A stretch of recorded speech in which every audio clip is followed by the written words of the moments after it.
শ্রেণীর মানুষের জীবন জীবিকা, তাদের বেঁচে থাকার টানাপোড়েন নিয়ে লেখা। ওকে, মূলত গল্পটি শুরু হয়েছে কুবের মাঝি যার জীবন বর্ণনা দিয়ে। এটি হচ্ছে পদ্মা নদীর পাড়ে বসবাসরত দরিদ্র মানুষদের জীবন, সেখানকার মানুষদের শ্রেণী বৈষম্য, মানুষদের জীবনের সংগ্রাম, এই বিষয়গুলো তুলে ধরার চেষ্টা করছেন লেখক।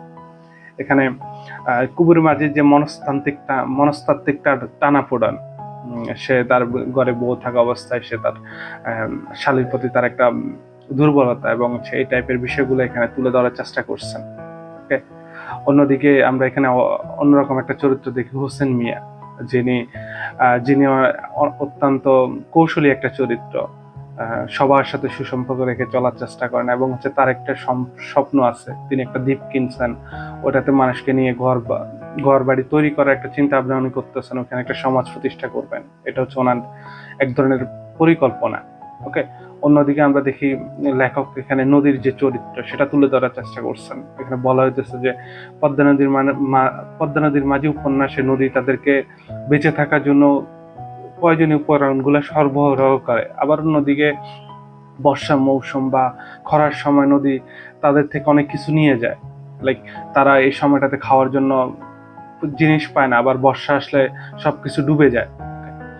অন্যদিকে মানুষের ভিতরে থাকা একটা অবদমিত আদিম একটা চাওয়া, মানুষ মানুষ তার ভিতরে চাওয়াটাকে কিভাবে নারিশ করতে চায়।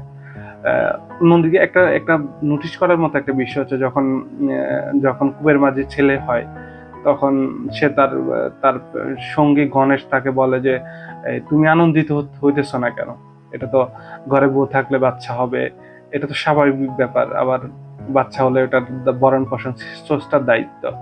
কিন্তু মানিক বন্দ্যোপাধ্যায় কুবের চরিত্রের মাধ্যমে সে বিষয়টা তুলে ধরার চেষ্টা করছে। একটা মানুষ আসা মানে তার জন্য খাবার এবং তার জন্য সবকিছু ব্যবস্থা করে একটা পরিকল্পনার বিষয় থাকে। তো ওইগুলা কিভাবে সে করবে বা সে এগুলাকে সে কিভাবে চালনা করবে, এই ব্যাপারগুলো তার মধ্যে দ্বিধার সৃষ্টি করে।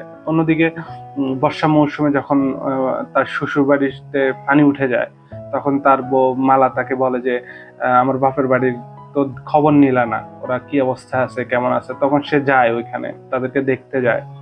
এখন একটা পর্যায়ে তার শালী এবং বাচ্চা কাচ্চাদেরকে নিয়ে আসতে বলা হয়, তখন তাদেরকে নিয়ে আসে। কিন্তু ওই সময় সে চিন্তা করতে থাকে আমি কিভাবে তাদের খরচ চালাবো বা কিভাবে কি করব। এই যে টানাপোড়েন একটা মানুষের মধ্যে, দ্বিধাদ্বন্দ্ব। অন্যদিকে তার শালীর প্রতি তার একটা সফট কর্নার, যেটা সে তার ভিতরে লালন হতে থাকে, কিন্তু সে এটা